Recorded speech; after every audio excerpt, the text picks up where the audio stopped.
Um, there we go. I did start recording. It just took a while to do it, Tim. So Will, could you tell us a little bit about DIMPACT and introduce what you guys are about and what you're doing, and then Tim and I will have lead a chat with you for a few minutes, and actually, anyone else who's got questions, we can bring those in as well. But over to you, Will. Tell us a little bit about DIMPACT.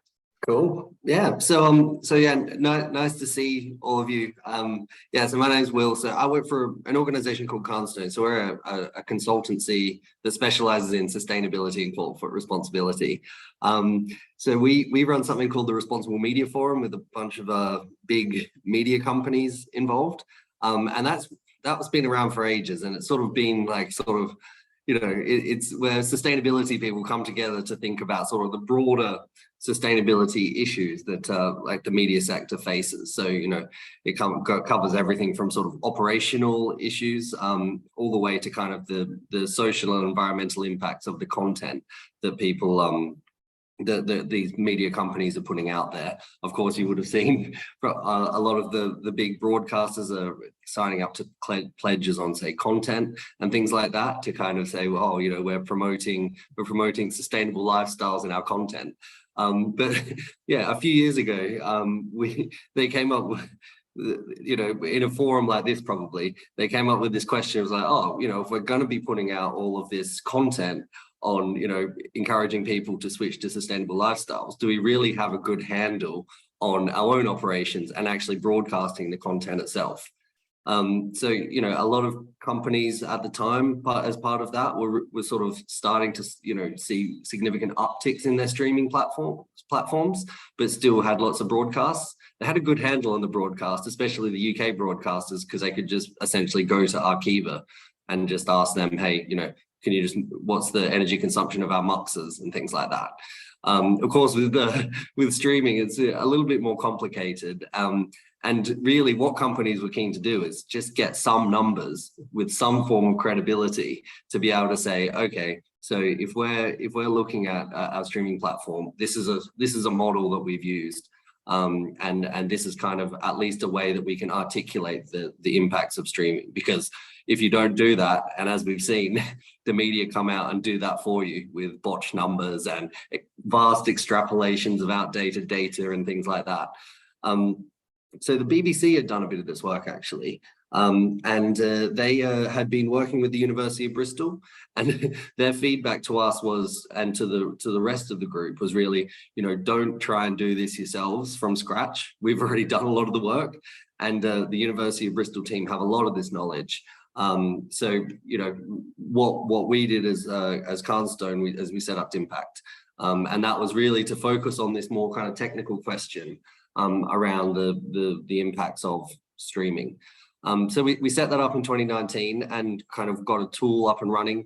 It's basically, and I think that this is probably an important point to sort of clarify how greening of streaming and DIMPACT kind of differ, is that this is kind of a tool that's sort of far more high level, I would say, for media companies to actually understand that end-to-end impact of streaming.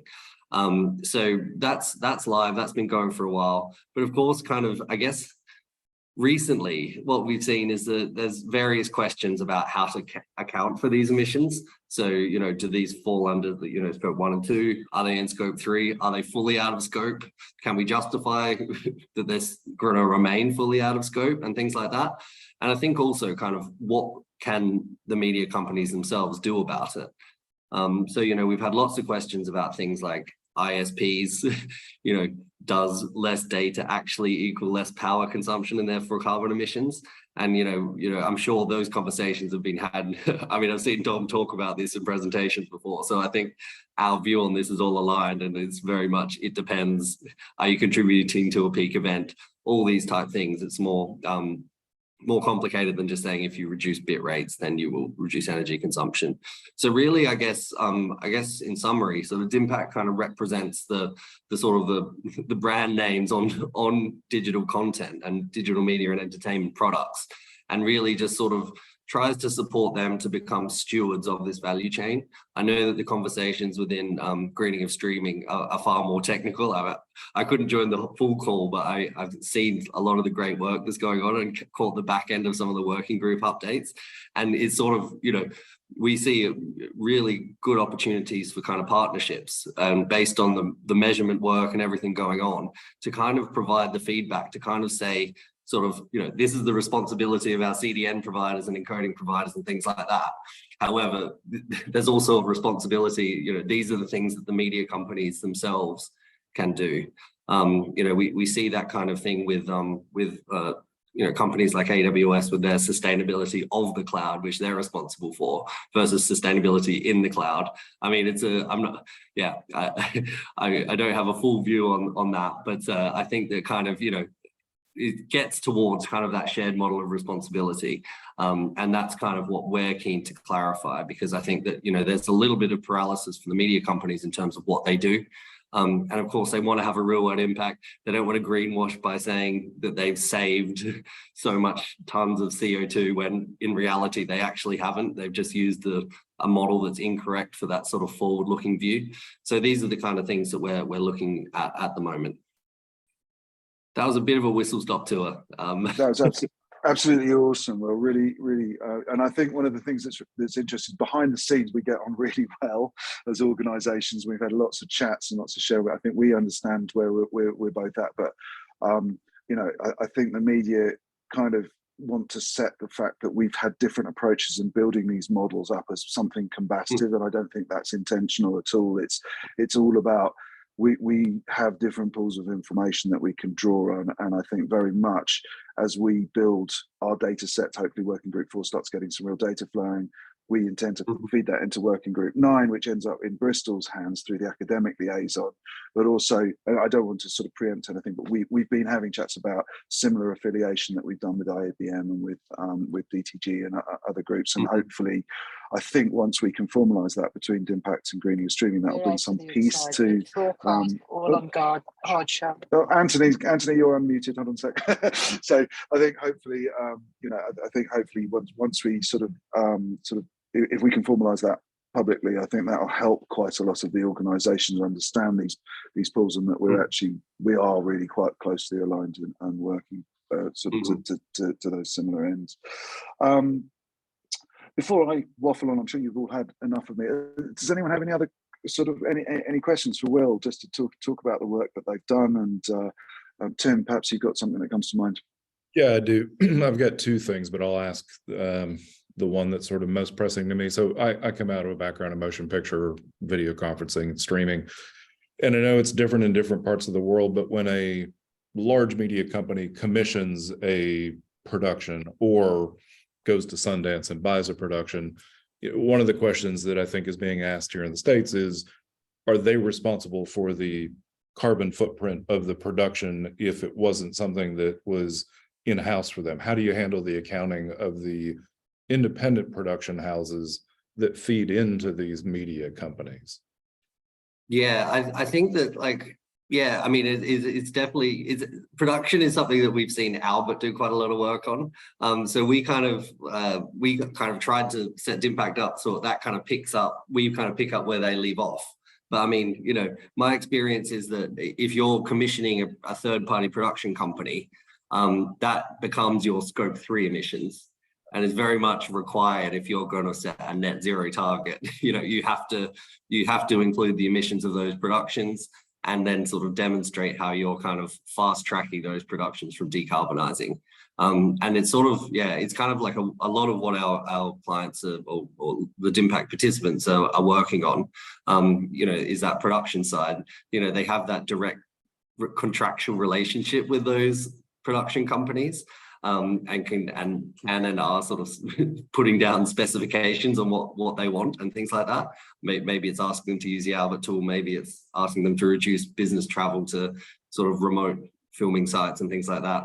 I'm not fully sure, but that definitely is something that the media companies see as their kind of a material hotspot in their sort of footprint. Okay. Yeah. Cool, thanks. Dom, you're muted again. Damn it, right. So I'm actually going to ask Ben. Ben, you're still online, aren't you? So Ben and I have some wonderful, fierce internal debates about the balance of energy sort of spread between production, the transmission and distribution, and the CPE.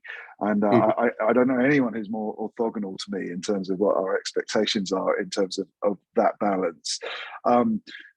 Where do you think that balance lies at the moment? Because I think from my memory, DIMPACT's output was kind of heavily leaning that the dominant energy consumption in the streaming context is in the CPE and in the consumer premises rather than the transmission network.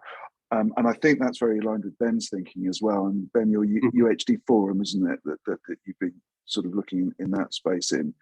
And I come from a different end where I think it's probably a third, and a third as a broad brush stroke spread. And I just wondered where DIMPACT sits at the moment, and I want to also encourage Ben to get involved in this question, because I think it's something that is a hot debate, and it's something that that's why we're setting up a working group 8 to try and coalesce the data. But yeah, if you could give us a lead on where DIMPACT are at the moment, that would be really cool.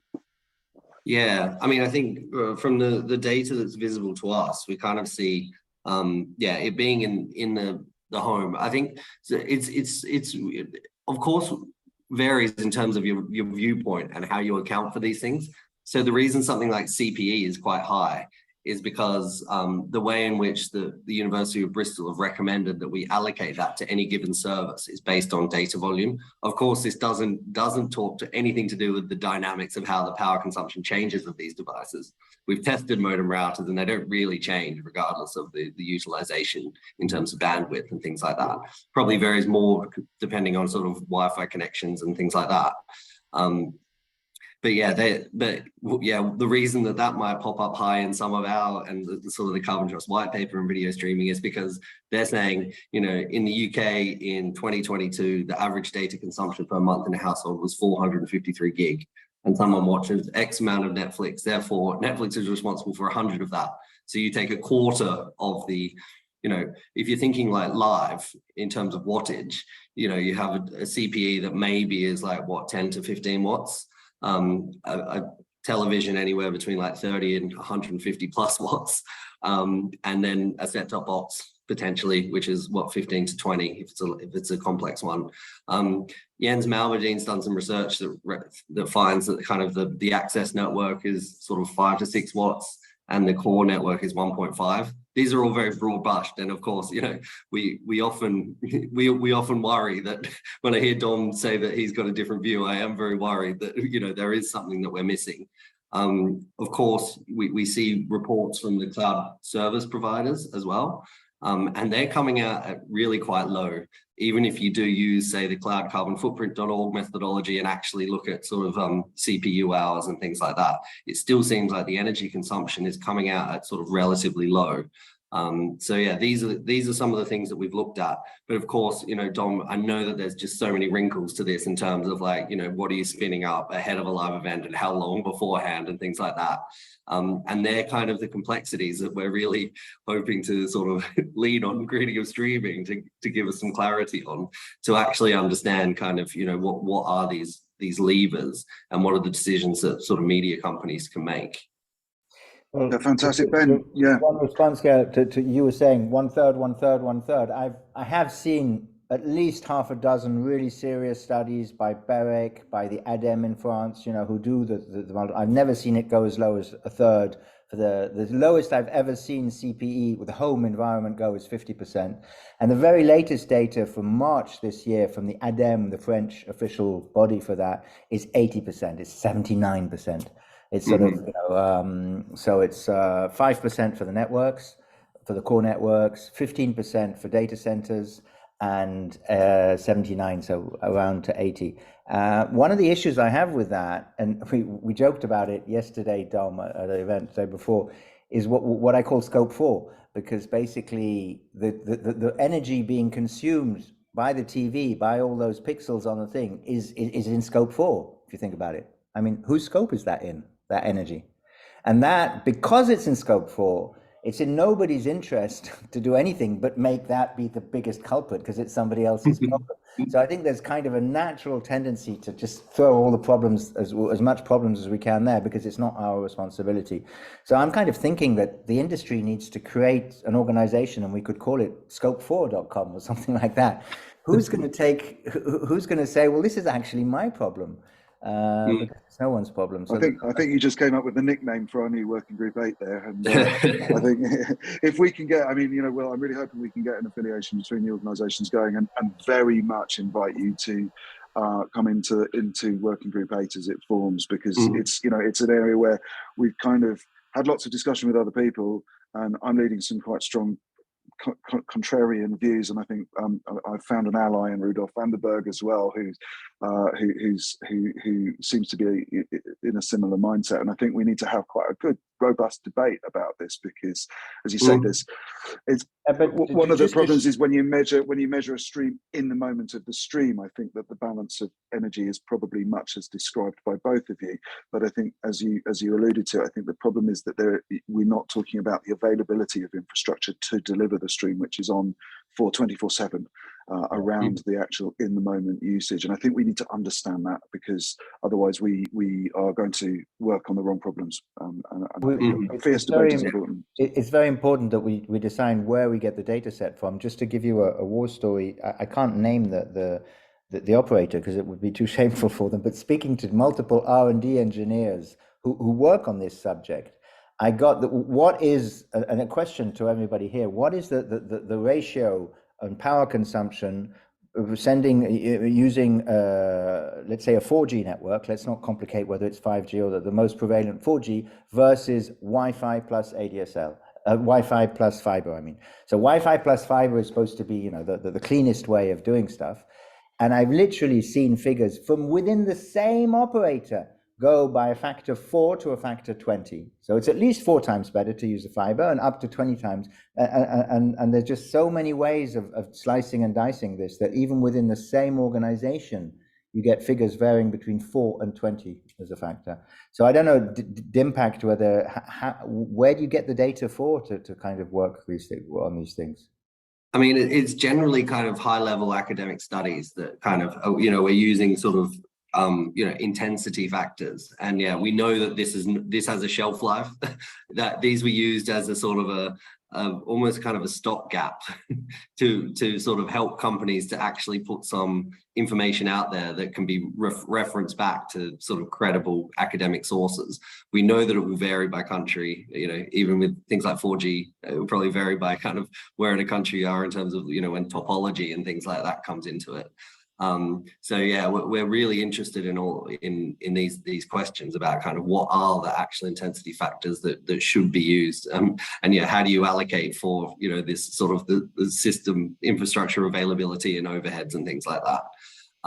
Yeah, to your point, Ben, on sort of scope 3 and scope 4 of end user devices, that technically, according to all the protocols, is actually the scope 3 of the device manufacturers themselves.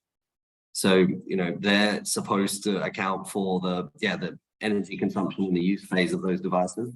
The interesting question then comes, well, you know, if the streaming companies can actually influence the power of that device, whether it's by choice of encoding or, you know, whatever, the brightness of content potentially on OLED screens and things like that, then you know, what role do they play? I think, you know, Xbox has done some interesting work. There's an article I could share looking at kind of sharing data on power consumption with their gaming studios and things like that, and trying to give them tips to kind of reduce the consumption.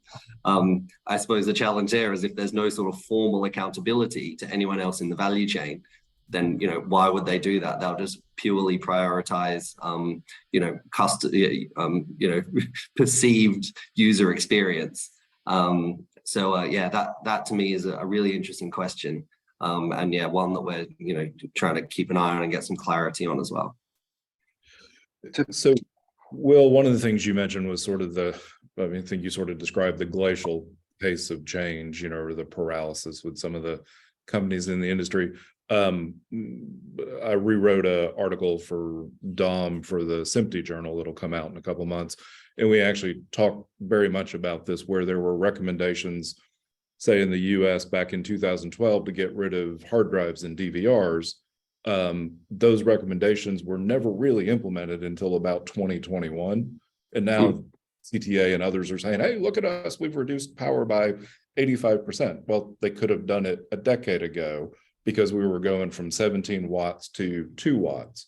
The choice was a monetary choice, both in the cost of replacing, say the traditional DVR device, but also from the standpoint of, if you've got a network DVR, it's a different functionality in the way that you charge for it. Do you sense that the industry is starting to move faster towards some of those changes, or are we still on sort of this lagging 8 to 10 year, we make a suggestion and it finally gets implemented, in 2027 or something like that? Yeah, I mean, it's an interesting, it's sort of, a very, very interesting question. I guess the other complexity there is around kind of the embodied emissions of the installed base that needs to be replaced. So we know that a lot of these devices do have a high proportion of emissions in their embodied phase. So if you just say, all right, for example, if you switched off DTT television tomorrow, what would happen if all these people now needed to buy smart TVs, potentially even get an internet connection? I know it's only about 1-2% that don't in the UK anyway. What happens to all the devices that need to be produced to switch that off? And I think that there is that interesting kind of trade-off. I don't think it answers your question about sort of the pace of change. I think now we are just drawing on my consulting experience, I think we are in a spot now where people, if they know that something will have an impact, there's far more appetite to do something quickly, especially as companies start to sort of have these net zero targets in place, and make sure that, they need to make sure that they're demonstrating progress and not just wait for the grid to decarbonize and things like that. So I'm probably like, maybe a sort of a cautious optimist in this area. Good. Awesome. Thanks, Tim. Thanks, Bennett. Will, thank you so much for coming along. I'm going to, unless anyone else from the floor would like to ask a question. Let's do that. Sorry, before I cut us off. Does anyone else on the floor have any more questions for Will? But just start speaking, because I can't do the raise hands and I'm muting at the moment. So feel free to ask. I have a quick one, if that's Brilliant, okay. yeah. Thanks, Will. I don't know if you were here from the beginning, but I'm from What a Bit Network. I don't know if you know us, but we're a free streaming platform. We produce a few films in-house, but we do that also with Albert, but we have a decentralized model where we don't fly anyone over the world. We just use production team on the ground when we shoot any production. So that's on the production side, but on the streaming side, because we're sort of like both as well. What do you see as the one thing, or like the main responsibility as a streamer? And also I'm curious about the study generally that's been done by the University of Bristol. Was that completely independent, or like funded by the brands and the other streaming platforms? Were they involved in the study, or is that independent? And curious to know more. I'll answer them backwards, I think, because it's probably taking the easiest one first.